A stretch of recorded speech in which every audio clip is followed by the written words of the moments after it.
Everybody, and welcome once again to the Lepanto Institute's Anchor Team. I'm your host, Michael Hitchborn, and Jim Mon is Jim Mon. So this week, we're going to kind of talk about certain things that came up in the news.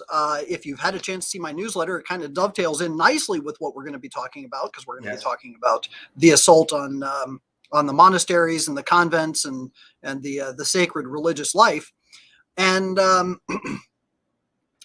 And we're going to talk about a few other things too. But before we get into any of that, why don't we go ahead and start with our prayer. Nomine Patris et Filii et Spiritus Sancti. Amen.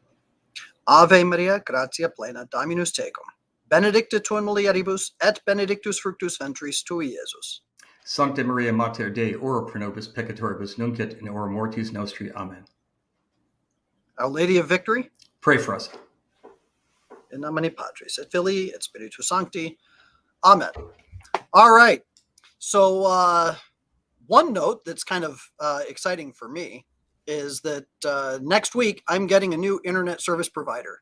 So hopefully all of the internet issues that I've had over the course of the last couple of years and the interruptions and the fuzzy picture and it's all going to go away. We're going to have a higher speed internet source, and hopefully it'll be a lot more stable and things will go a lot more smoothly. So that's good news for me anyway. Want to give you a quick update on the things that we're working on. I think I told you last week, I finished the article on the question of whether Catholics can be Democrats or whether the church can declare or condemn the Democrat Party. And the answer, of course, is yes. So I've got that article written. It's just a matter of trying to figure out how to make the biggest splash possible with it. So I've been shopping it around and talking to different folks about it. And I think we're probably going to wait one more week before we release it because it would be better strategically.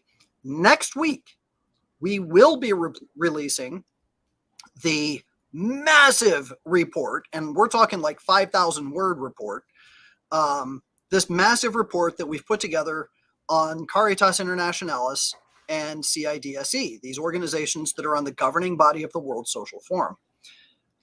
One of the things that we found, and this is really disturbing, and this is probably worth a follow-up report, but one of the things that is heavily promoted at the World Social Forum is the Pachamama.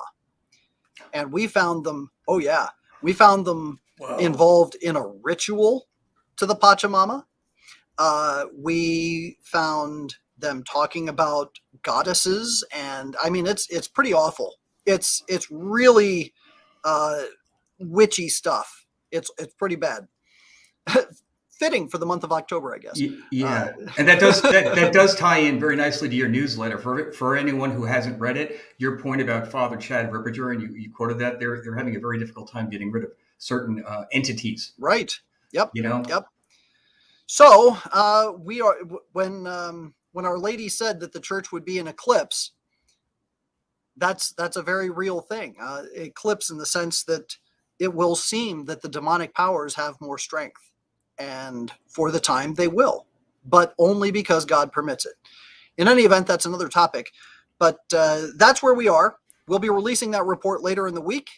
And in the meantime, for tonight's topics, Jim is going to be kind of guiding the show tonight. He put together a nice outline for us to discuss various news items, and I will be interjecting and giving some thoughts, and we'll be having a conversation about what we come up with.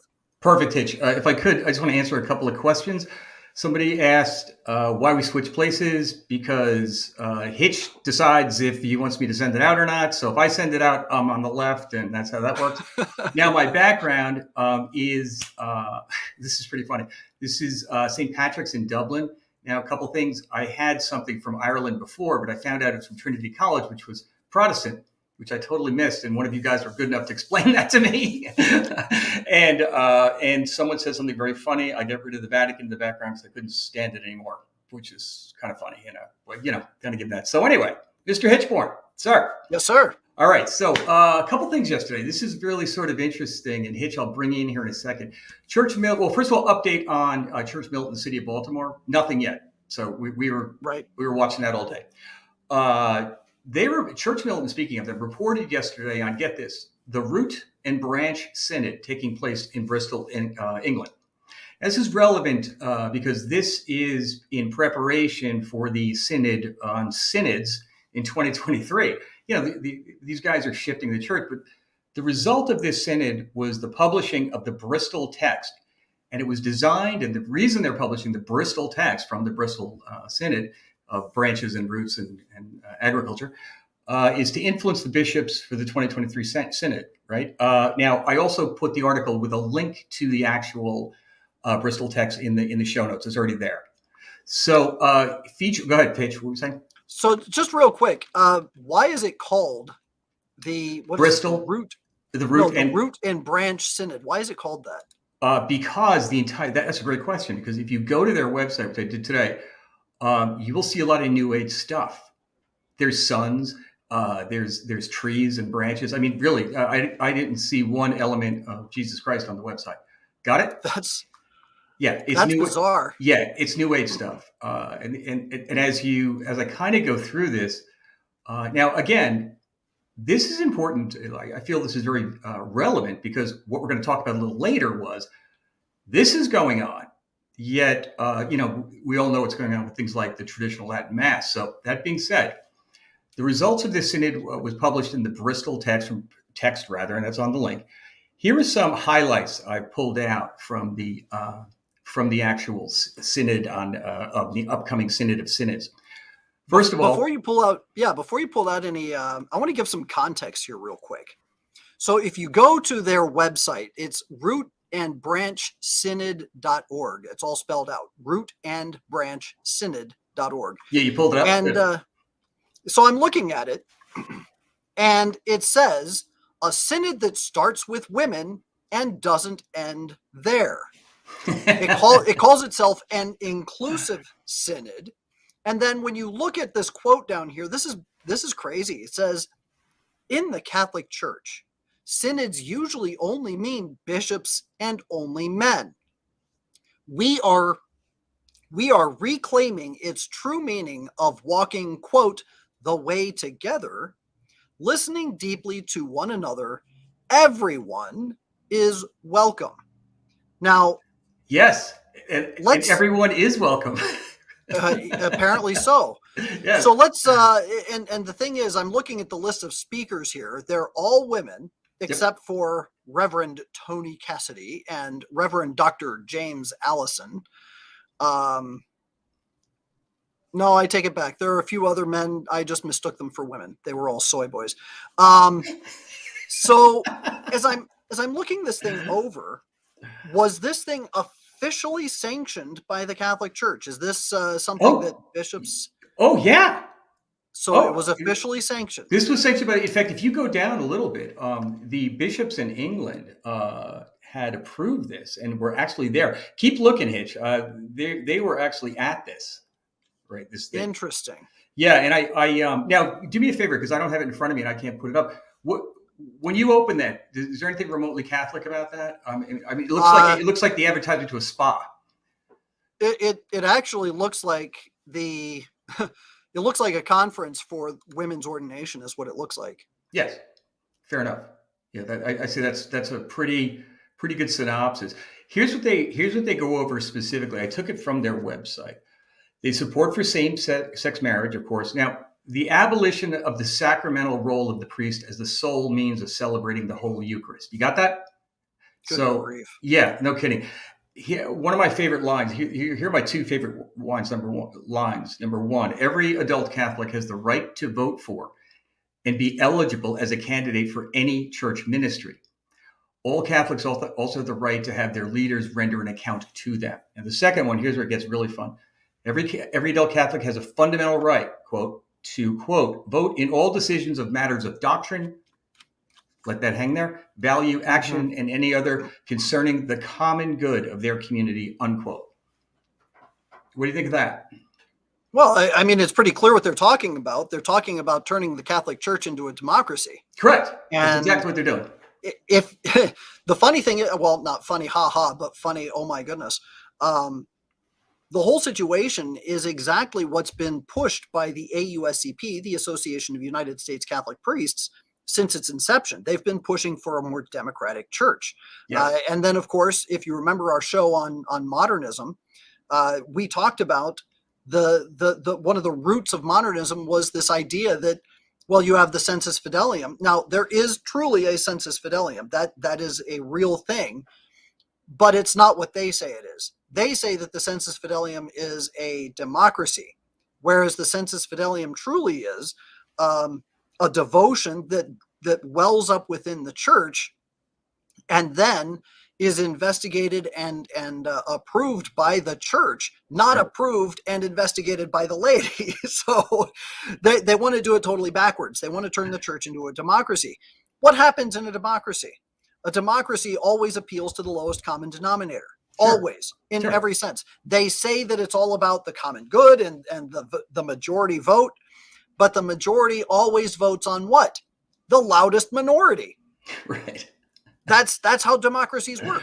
So what they're going to do is use this, and as you're pointing out from the article, what they're going to do is use this as a springboard for the Synod on Synodality, so that Pope Bergoglio can now say, hey, look, everybody can just jump right into the church and we're going to change things, and it's going to be a natural progressive process that takes place in a manner that starts with the lowest and builds the church up.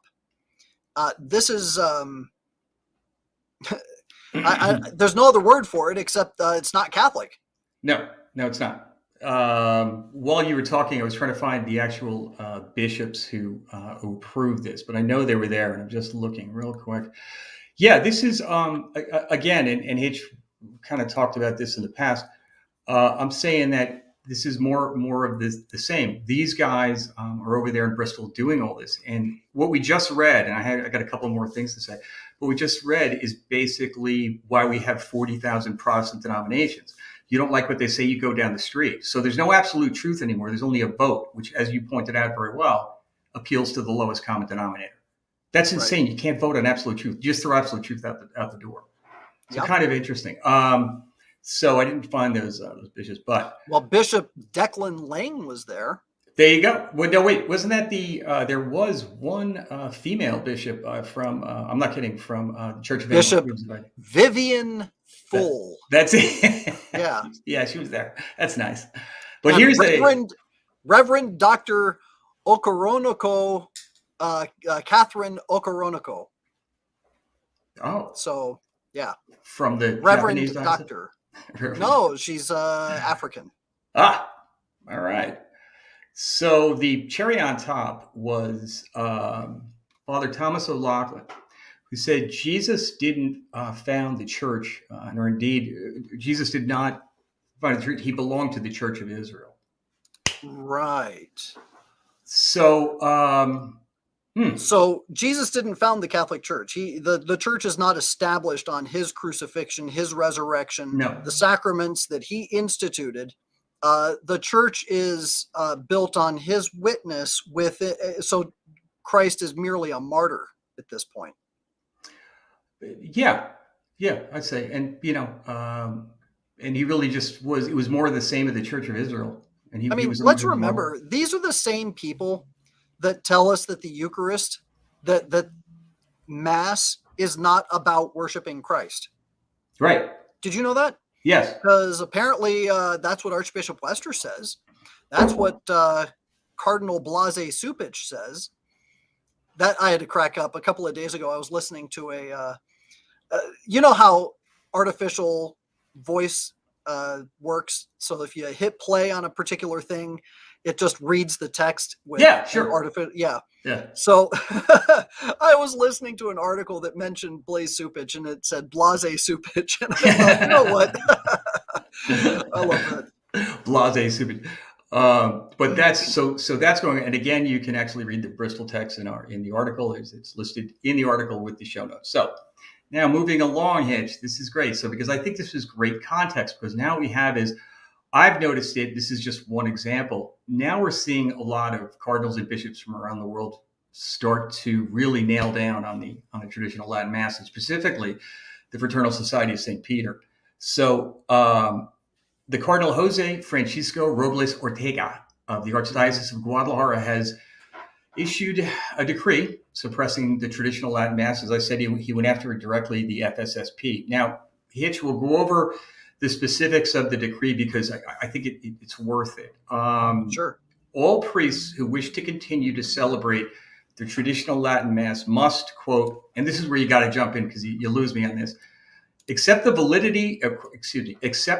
quote, the validity and legitimacy of the liturgical reform and the dictates of the Second Vatican Council in the diocese. Got it? So interesting, right? Well, not just interesting, but it's wrong too. So give me the exact text again. Sure, here it is. And I double check this, accept, quote, the validity and legitimacy of the liturgical reform and the dictates of the Second Vatican Council, unquote, in the diocese. See, this once again falls into the spirit of the Second Vatican Council, because when you look at the liturgical reform, which wasn't a reform, it was actually the creation of a new rite. Right. The FSSP never questioned the validity, correct, right, of the new Mass. They've never questioned that. They have never questioned the legitimacy, or I'm sorry, the validity or the legitimacy of the reform. Mm-hmm. And quite honestly, they won't question that. So for him to use that as some sort of lever against the FSSP is kind of strange. But then he says that they must accept, quote, the dictates of the Second Vatican Council. Well, here's the problem. Right. What exactly does the Second Vatican Council dictate? Right. What imposition from the Second Vatican Council is there that is incumbent upon all priests to which they must adhere? Answer, nothing. That's correct. And also, they did not do away with the TLM at the Second Vatican Council. Right. No, it was never abrogated. So when have they ever... For this bishop to use this as an impetus for getting rid of the FSSP, it's blatantly false on the face of it, because they've never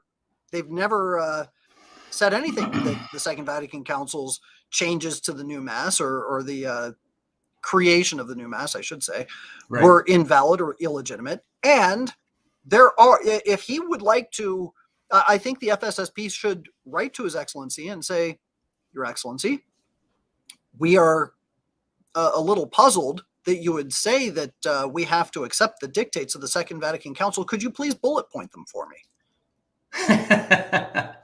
and at that point, I think it would be a very interesting conversation. But the problem is the bishop didn't talk to them. He did this without talking to them at all, even though he said that he would. That's exactly right. I was going to get there. He made this big thing when he made this statement prior to this, saying, "Oh, we're gonna dialogue," and that's the word he used. We're going to dialogue, and he never. And I think it was Catholic News Service. I forget who did. Hang on, I'll find it. Saying, Catholic World Report. Mm-hmm. They got in touch with several parishioners, and they had no knowledge of such outreach from the good cardinal, nor had any knowledge of anyone else. So, right. So yeah, you're right. That did not happen. Well, and whatever happened. So while he's doing this, right? Yeah. You've got Pope Francis saying, well, it's important for us to go out on the peripheries, and we have to draw people in, and we have to be welcoming of everybody. Yes. While his own bishop is kicking out a priestly order and being unpastoral to an entire group of Catholics in his diocese. The contradiction is incredibly stark, but of course it's not really a contradiction, it's hypocrisy. And that's what we're dealing with. And once we understand that these people are hypocrites, and quite honestly, this is we hear people throw epithets about the traditional Latin Mass goers or the traditionalists being Pharisees. But the Pharisees were Pharisees not because they were adherents of the law. They were Pharisees because they were hypocrites. That's why there's a pejorative regarding the word Right. Pharisee. When you call someone a Pharisee, you're not calling them a Pharisee because they're being an adherent to the law. You're calling them that because they're hypocrites. Yeah. And that's the problem with what these men are doing. They are hypocrites. Exactly right. Let me continue if I could also. Yeah. He must be willing to celebrate the Novus Ordo. Wasn't a problem. Decree states that, all FSSP masses that are permitted are required to present readings in the vernacular and use the modern translations as provided by the Mexican Episcopal Conference. Yeah, right. Which, by the way, at every Latin Mass I go to, they read the Gospel in English. Right. Yeah. Right. Yeah. Yep. I didn't, but apparently, I guess they really like their translation much better. Follow? Mexican Episcopal Conference Bible. I have no idea. I don't even know what that's. Why you would say that, I have no idea. The seminaries are not allowed to offer public mass. Okay, so if you live in the area, you can't go to the seminary, go to public mass. This is really a smackdown, right? New priests will be required to request formally and subject to approval from the Holy See. We all knew that. I'm going to guess that's a rubber stamp now. Taking the 30,000-foot view for a second. Sure. I mean, we know and understand what's going on. Yeah. But I would actually love for someone to interview one of these bishops and say, Your Excellency, could you please explain to me what the church's mission is? Yeah. And if the bishop says anything other than to the salvation of souls, other than drawing souls to Christ, then he's lying. If he says that the mission of the church is the salvation of souls and to draw souls to Christ, then the next question is, how can you do that when you're throwing priests out and when you're closing churches and when you are eliminating the treasury of the church? You're squashing vocations. You're suffocating the faithful. How can you possibly be drawing souls? Tell me, Your Excellency, how these actions of yours are directed at the salvation of souls. Right. I would love for that question to be answered by one of these bishops. They would never answer that. Of course not. You know how they would. You could even guess what they would say, but probably very, very right. Active. And the squashy Catholic media would never ask it. Yeah, I know. Yeah, it's incredible. Let's see what else we got here. For the heat, there we go. Let's see. Any priest wishing to celebrate the TLM is required to write, quote, that he's obliged to celebrate ordinarily according to the norms, the liturgical books promulgated by the Holy Pontiffs Paul VI and John Paul II, including the Holy Eucharist, in cases where he does not have the exceptional, explicit authorization to follow the 1962 edition of the Missale Romanum or the other sacraments. In all cases, without exception, since previous norms, instructions, concessions, and customs do not conform to the provisions of the motu proprio, are abrogated. Yeah. So I want to read that again. You want me to read it again? Or you got it? Or you got it? I'm reading it one more time. So this is a demand that he's making? Yes. That he is obliged to celebrate ordinarily according to the norms and liturgical books promulgated by. So who? The priest. So an FSSP priest. Yes. This thing was, a lot of this was targeted at them. Okay. So in his decree, he's saying that FSSP priests are obliged to celebrate ordinarily according to the norm of the liturgical books promulgated by the pontiffs. Right. So if they want to celebrate the TLM. So here's the problem. The FSSP is a fraternal society of priests, right, that has their own superior general to whom they answer. They are allowed to operate in a diocese with the permission of the bishop, but the bishop doesn't have direct dictatorial orders or mandate over them. He can't sit there and walk into an FSSP parish and say, okay, this is how you're going to say mass. This is how you're going to set up your altar. This is how you're going to, he doesn't have that authority. So is he running them out of town, basically? It sure seems like it. Seems like it. But for him to say, for a bishop to walk in and tell an FSSP parish that, well, now you have to offer the mass in this way, and you can only use these books, and you can only use this translation. The bishop doesn't have that authority. He only has the authority to either give permission for the FSSP to operate in his diocese or not. Right. But he can't tell them how to do it. So this decree that he's putting out can only apply to his diocesan priests. It cannot apply to the FSSP. So I don't know what he's trying to, well, I know what he's trying to accomplish, but he's doing it badly. So I'm just trying to follow you. He does have the authority to throw them out, but he does not have the authority to legislate how they are to operate. Is that what you're saying? Is that fair? That's correct. Yeah. Okay, gotcha. Yeah. I just wanted to sort of put that in context. He also has restricted the number of masses permitted in the archdiocese, effectively eliminating masses for weddings, funerals, and other events. Got it? To what end? Yeah, to what end? Yeah. I mean, once again, are you trying to kill the faith? Because this is how you kill the faith. Yes. If you're not trying to kill the faith, then please explain to me what you're doing and why you're doing it this way. I think it's... I mean, we know the answer. Yeah, exactly right.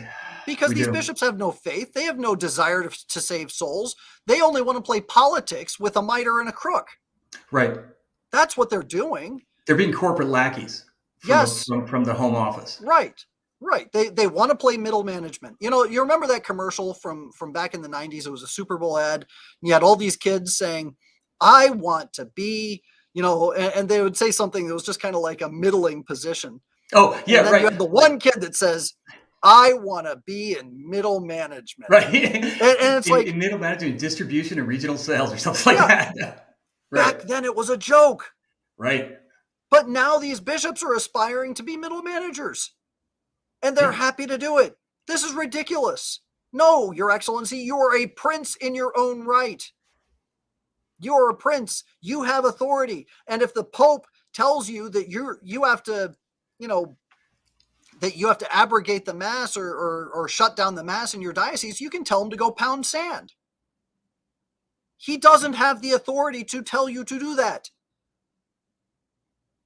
So if you have a wicked Pope, and I would dare say that we do, but if you have a wicked Pope who is trying to kill the faith, then you as a bishop have an obligation to stand up to him and say, I will not kill the faith in my diocese. Right. I am going to stand up for my faithful. I will shepherd and feed my flock. And then whatever the Pope wants to do from that point, he can try to do. But a bishop is a prince. He is a prince, and he has power and authority over his own diocese. This is crazy making. So either this bishop has every desire to follow through with the mandate that Pope Francis wants to pass down because he hates the faith just as much as the Pope does, or he's a coward. So it's one or the other. Yeah.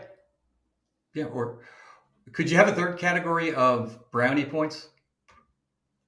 Oh, so, okay, a corporate climber. Yeah, I was going to say, I don't know if it warrants its own. He might be looking for a red hat. Okay. I think he has one. But, you know, he's not a cardinal. He's a bishop, I believe he is, isn't he? Is he a cardinal? Yeah, pretty sure. Cardinal Ortega, pretty sure. Oh, yeah. Okay, he is a cardinal. So he's not a corporate climber. He's just... So he doesn't need brownie points. Well, there's the Vatican Bank. Oh. I'm just thinking out loud. I was just like, it seems to me, because of everything you said, this makes absolutely no sense. So I drilled down on this a little bit, you know, and I kind of went, well, what's his reasoning? Wow. So here, stay with me a second here. So the reasoning expressed by Cardinal Ortega, he begins by citing, Pope Francis's recent motu proprio, Traditionis Custodes. He declared the Novus Ordo is, quote, the only expression of the lex orandi in the Roman Rite. He further maintains that, quote, work for return to the unitary form of celebration, verifying case by case the reality of the groups celebrating this Missal Romanum.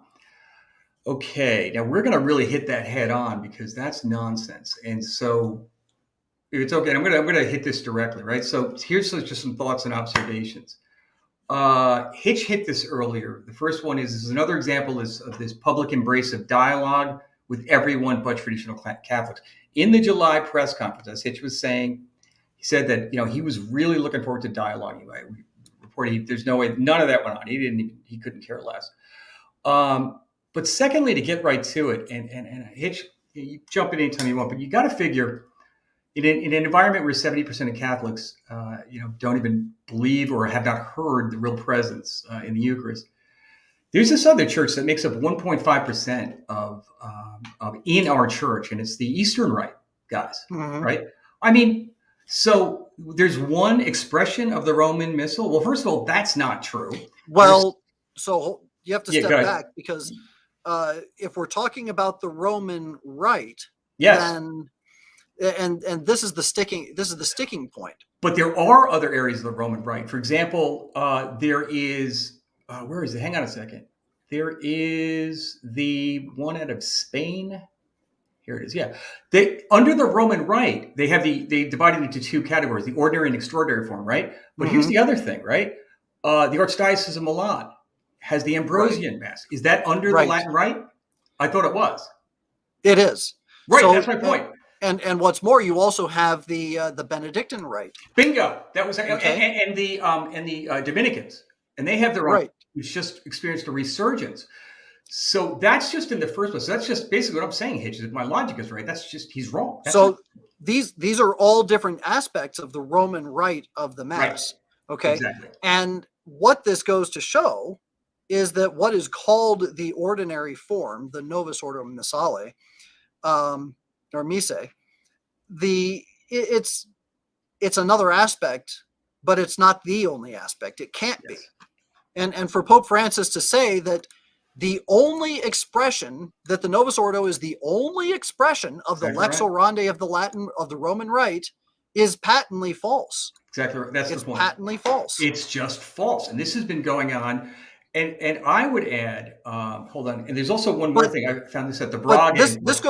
But this goes to the second part of what he was saying. It says that the goal is to work for a return to a uniformity or a unitary form of celebration. This is strange wording. A unitary form of celebration. So they want to abrogate everything and have only the Novus Ordo. I mean, that's like saying, you know what? We don't want to have real dinner anymore. We're just going to give everybody saltine crackers, and everybody's going to have saltine crackers. Right.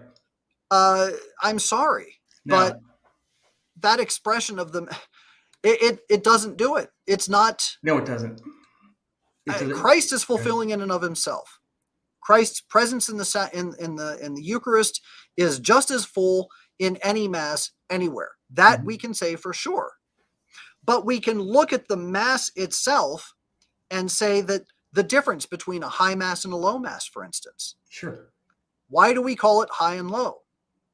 Because the low Mass has stripped away some of the exalted and grace-filling works. It doesn't make it a bad Mass. It makes it a lesser Mass. It's a lower Mass. There's a hierarchy.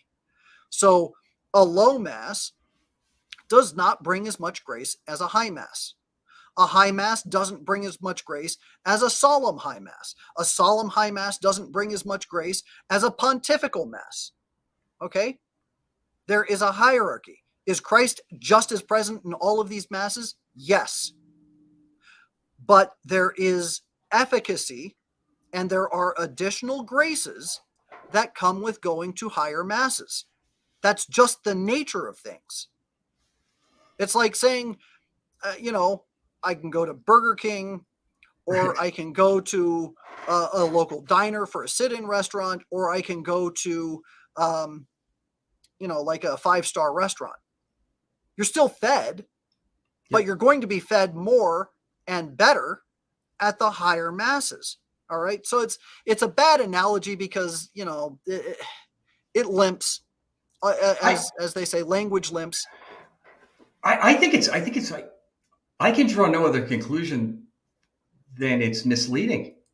Well, of course it is. It's misleading, and deliberately so. Yes. How can the bishops or how can the Pope tell everybody in the world that the Novus Ordo is the only way that you can actually celebrate the Mass, when for 2,000 years, the Mass that we had gone to prior to 1970 was the Mass that produced thousands of saints, millions, that's right, that we don't know about. And now, and there were other rites as well, because of after Right. the Great Schism, and before that we were one church, and after the Great Schism, and on top of that, they tried to bring many of those back in, and they were successful. It represents 1.5% of the church. It's a different rite. It's a completely different rite. They used leavened bread. I mean, Right. it's just completely so. But here's what it all comes back to this, though.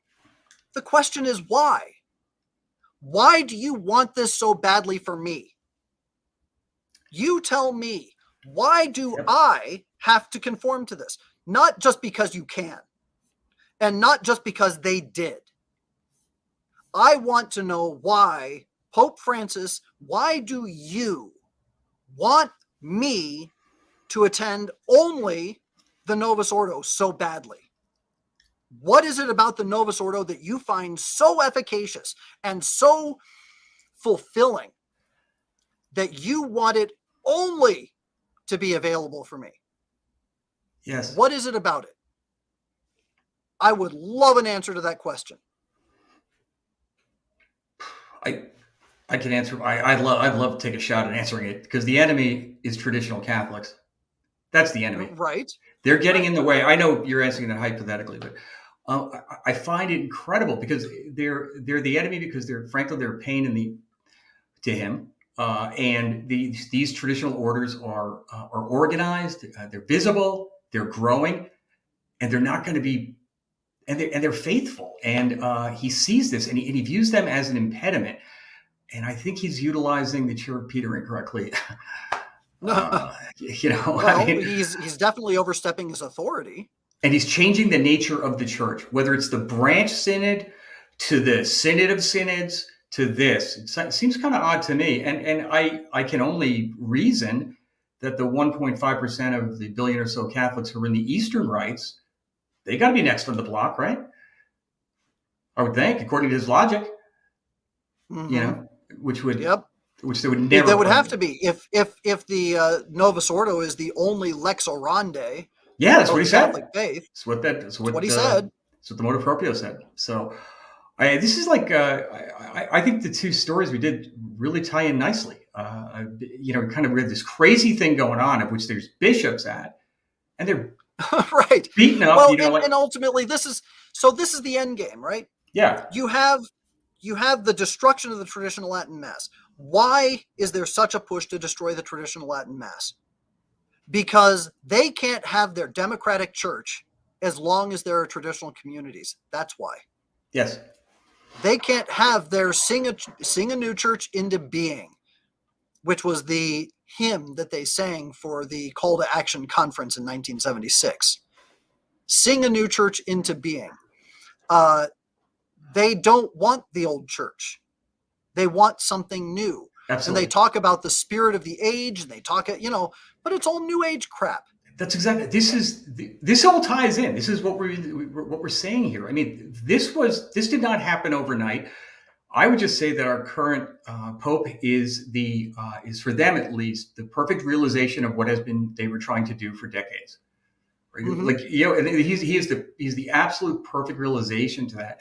And we're seeing it play out right before our eyes, and it's it's kind of really ugly. Well, yeah, of course it is. I mean, just look at the giant puppets that they parade around, and the felt banners that they replace the statues with, and the grotesque imagery that they use to represent Christ and our mother. And Yes, I mean, they are destroying the faith by destroying the beauty, so that they can institute their socialist vision of the Catholic faith. This is, I mean, at the end of the day, ultimately, this is the way that they turn the Catholic Church that's into an it. instrument of communism. That's what it is. I hear these words coming out of your mouth, and I'm going, yeah. And how do you draw any other conclusion? And as you pointed out many times before, they need Francis for legitimacy, right? Yes. Remember that Yep. documentary we're watching? You got to get these guys on board. Like, can I mention that documentary that Yeah. you Go sent ahead. me? Okay, because this is really fascinating. So Hitch shows me this documentary, and I'm riveted. I watched it twice. I was like, "This is unbelievable." And It hasn't been. It hasn't been right, published yet, it by the has way. been published yet, and I'm really going to highly, yeah, we're going to recommend this because what they do is they run down a timeline of how Marxists infiltrated the major Christian denominations. Marxists, right? Yeah. And it's you sit there with your eyes wide open, going, "Wow, yeah, yeah." And so, what is it really all about? Well, because the Marxists realized that for legitimacy, they have to grab these guys. They have to, and they were easy. The Yeah. Christians were easy because all you had to do was focus a little bit on feeling good as opposed to absolute truth, Yeah. and The then bam, Protestant denominations. the Yeah. Protestant denominations, they're in 100%. And as they also pointed out, you need them because you get God on board, number one, and God's very malleable to these people, as we've seen. And number two is they have the logistics and infrastructure to deliver credibility overnight. Like, bam, you Yep. get them on board, and little by little, incrementally, they did this, and all of these churches have moved over. And the guy who put the documentary together, as you sort of speculated, this guy's going to become a Catholic one day. It was I do think so. really powerful.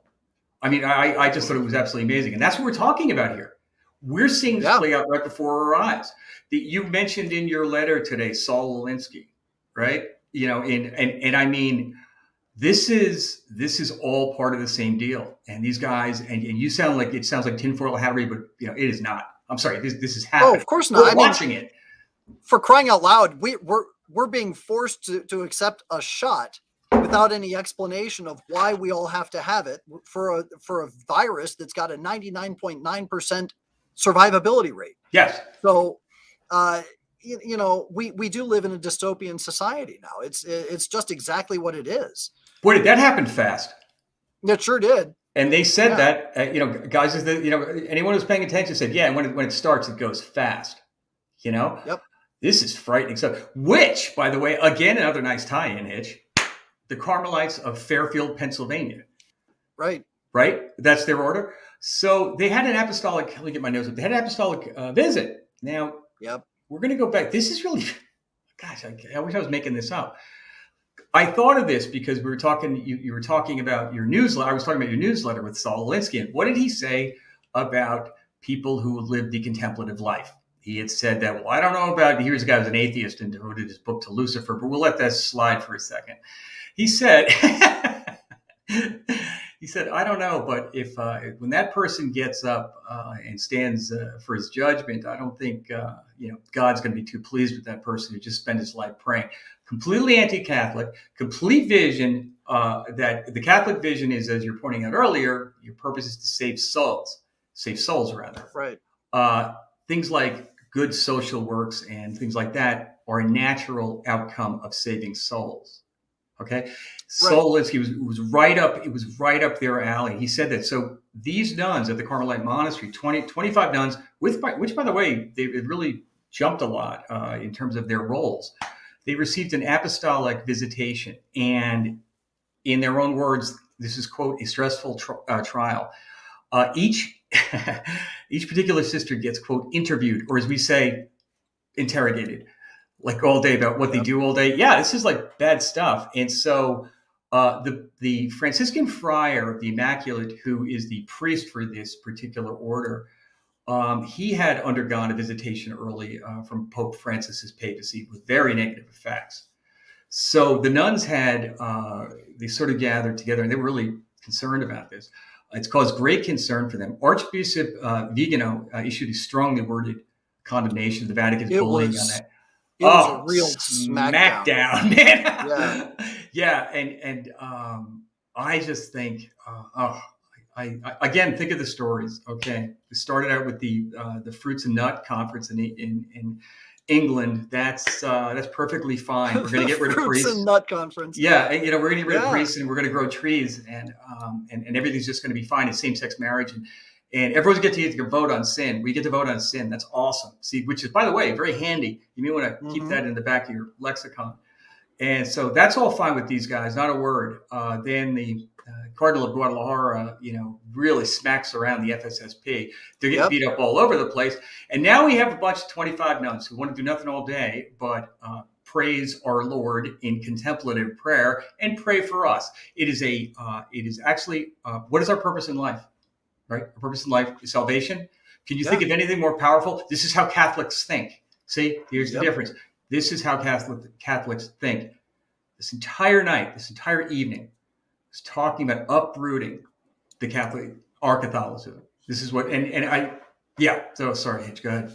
No. I was just thinking about the root and branch. Yeah. And what are they trying to do? They're trying to prune it and uproot it. That's what they want to do to the church. It's awful. And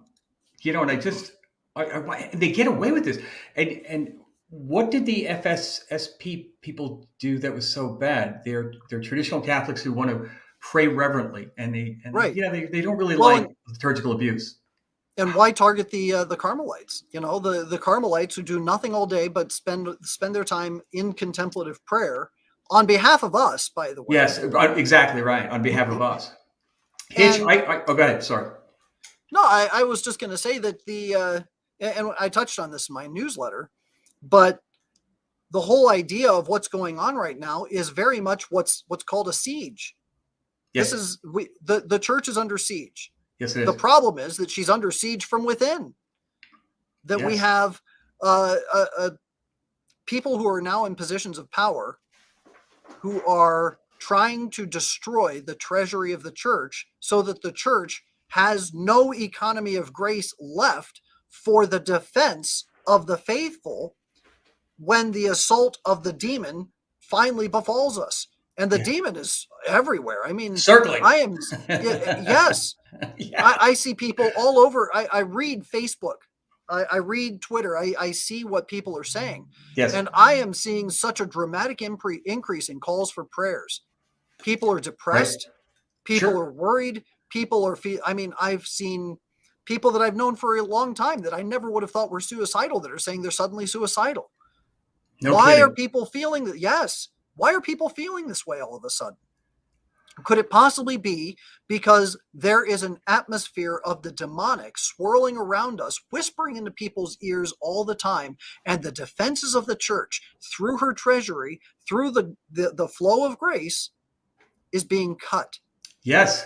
It's being diminished. That's beautifully put. And again, you touched upon this in your newsletter. Okay. Yeah. Let's review. I think Father Ripper just said prior to 1962, 1 or 2 days. 63, yeah. 1963, 1 or 2 days to really deliver someone from this particular possession, or call it what you will, or oppression, whatever the case may be. Now he's even saying in the state of the church, like they're just not delivering anyone. I go back to, and I've said this before, so forgive me, but I go back to the Pachamama, and this is how I met you. And I'm like, is anyone paying attention to this? Yes. The Holy Father, right? The see of, the chair of Peter, they just venerated an idol in the Vatican. And in the last year and a half, and I saw that, I went, and I found it shocking because as I told people about this, nobody was shocked. Like, well, what's that? Well, so what? Like, conclusion, yeah. I go, and they weren't shocked? No, a lot of people weren't. No, you have to really understand the catechesis involved of your average Catholic. They're just like, well, what's the problem? Well, did you read the first commandment? Because it's kind of a problem. Yeah. Right? And so, but no, I'm telling you, it's really bad out there. Again, but what had happened was when they called for that day of prayer and penance, December 6th, right? I'll never forget it. It was like, they even sent out a clarion call then going, hey, we're seeing some really difficult things here, and we're really trying to fight these guys. We need a day of prayer and penance, right? And so I would argue, at least from what I noticed, from that point, I certainly was paying attention like crazy. But from that point, I think it was all on assault. And we did that show, The Road from the Pachamama. And I think, again, I keep saying to people, are you noticing this? And my point hits, just to kind of give you some context. You go to an FSSP parish, you're around some pretty strong Catholics. You go to the Latin Mass, you're around some really strong Catholics. If you look around, okay, and you pull, I do this all the time when I meet, I'm in the bank and I'm doing something, and meet some young guy who's helping me out with something. Hey, you Catholic? A lot of Latinos and a lot of Latin people in South Florida. So I ask them, and let me ask you a question. When you have communion, is that actually what is that? Is that actually Jesus, or is that the 9 out of 10? That's a symbol. Wow. I'm not kidding you. And wow. They got balloons up there and stuff. There's I've seen that before. I mean, they've used it as a table. So this is a natural progression we're witnessing. And fortunately, I know I could speak for me, and I know you feel the same way. But fortunately, I was brought up with people who trained me for this. Sure. Yep. Yep. And when people laughed at my relatives and things like that, when they would say things like this, when my father and grandpa would be arguing with the sister, the nun at the table, who was a member of the family, right? Going, you're wrong. Like, I'll never forget that. Okay. And here's why. And backing it up and I'm talking, doing everything in his power to defend the faith like a gentleman, but was not afraid to say, you're wrong. And here's why. It was things like that. And I'm sure I've been around your house. Sure, that's been said a few times. So I mean it, and that's a compliment. So the point is, we were training for this, and a lot of people on this have, and we have to pray for everybody else. This is serious business, man. I think we're in it. And to go back to the Pachamama thing for just a moment, just to give you kind of a context, and you and I were talking about this just before we started the show. Yep. But to give you context, and you people are going to see this in our report next week. But when we were investigating the World Social Forum, I'm used to finding communism. Okay, I'm used to finding the promotion of abortion and homosexuality. I'm not used to finding outright promotion of the occult. And what I found with regard to the World Social Forum, now, you have to remember, the World Social Forum, it has an international council. The international council is a list of organizations that kind of make decisions and guide the direction of the World Social Forum.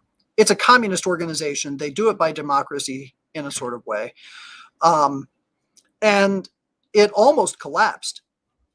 Back in 2017, 2018, it was pretty much falling apart. It was falling out of vogue. It was kind of rudderless. It didn't have a leadership. Now, what happens when you have a leadership vacuum? Someone's going to step in and fill the void, right? Every time. Okay. Guess who stepped in to fill the void of the leadership vacuum? Caritas Internationalis. Yeah. Okay. Caritas Internationalis is the international aid and development agency that is the umbrella for all of the aid and development agencies of all the bishop conferences of all the world. So organizations like Development and Peace in Canada, Catholic Relief Services in the United States, Catholic Charities USA, CAFOD in England, Troker in Ireland, Caritas Australia. I could go on. All of those Caritas organizations belong to Caritas Internationalis. They're all interconnected. Okay. Caritas Internationalis is on the governing body of the World Social Forum. Guess what they decided to talk about in 2004? How to redistribute wealth globally. So that was actually put together. That was put together by Caritas Internationalis. Okay. They actually proposed that at this communist agency in 2004. What we were looking at now, so they filled the void to try and reinvigorate the World Social Forum. And they had a kind of a restructuring of their international council. And in this restructure, Caritas Internationalis said we need to have a set of protocols where we make decisions, actual decisions about what we want to do as an agency and what organizations we're going to allow to speak and to participate in our events and to be a part of our generally the general program of the World Social Forum, and which ones we're going to advertise and promote. Okay, they said that they needed to do this. Yep. They put together a protocol. They said this is how we're going to do it, and so now they have a process where the International Council literally is making decisions about what the World Social Forum is going to do. So, what did we find? We found a ceremony of adoration of the Pachamama. We found several conference talks all about Pachamama and how we have to serve Pachamama. And it's all connected to abortion. It's all connected to feminism. Okay? It's all connected to homosexuality. The Pachamama stuff is connected to homosexuality. And all of these things were all intertwined. I mean, we found over 17 hours worth of videos, and we watched as many as we could. And we continue to find more. This morning, we found a whole bunch more. And they were all, I mean, these were witches' ceremonies regarding the Pachamama. Okay? This is crazy making when you think about the connection between Caritas Internationalis being part of it. It's run out of the Vatican. Okay. Cardinal Tagle of Manila, Philippines was the head of Caritas Internationalis. He's the one they always refer to as papable, right? That guy? Uh-huh. Yeah. They talk about him as being the Asian Pope Francis. Yeah, right. Okay. So he's in charge of Caritas Internationalis. Caritas Internationalis allows this promotion of the Pachamama, and then what happens? We also have, that's funny. I actually, thanks.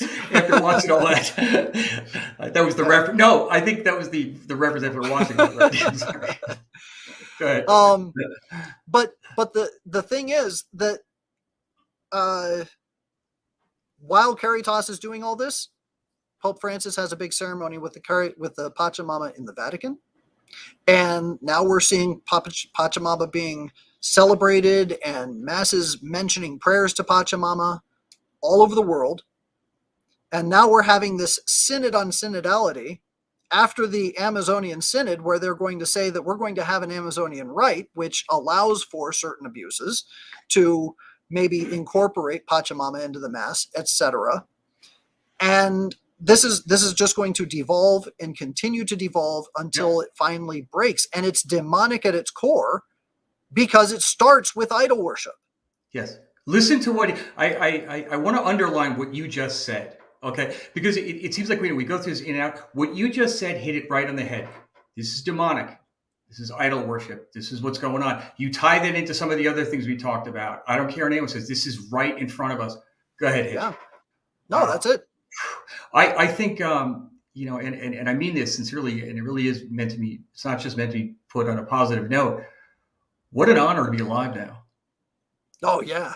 I'm serious. Oh, yeah. We're watching this thing unfold while everyone is brain dead. Mm-hmm. Like literally, just kind of go, well, sure, man. Intellectual and moral relativity. That's the order of the day. Hey, man, if you feel that way, it's your personal truth. First commandment being violated everywhere. Mm-hmm. On the altar of St. Peter's. Yeah. On the altar of St. Peter's. Okay. Yep. So, for all those guys who are still like sidelined thinking, pick up your weapon. Yes. Pick up your weapon. I'm serious. This is October. This is the month of the Rosary. The month of the Rosary. Guess what comes in 6 days?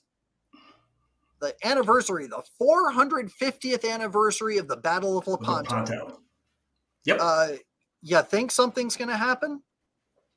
I kind of think Our Lady is standing there and she's got her heel ready to crush the serpent's head. It's just a matter of time. But to your point earlier, Hitch, all these people are reaching out for prayers. But on the positive note, there are all these people who are praying. Yeah. I think prayer has gone up a lot. I do too. I really do. So, start doing push-ups. Yes, exactly. Spiritual push-ups. Yep. How are we doing on time, Mitch? It's just about time. So why don't we go ahead and we'll wrap it up here. But today is First Friday, which is, it's too late for many of you to go to Mass for First Friday, but tomorrow's First Saturday. Yep. If you're not doing the first Saturdays currently, tomorrow's a great day to start. It's just 5 first Saturdays in a row. Our Lady asked for it. We should be doing it.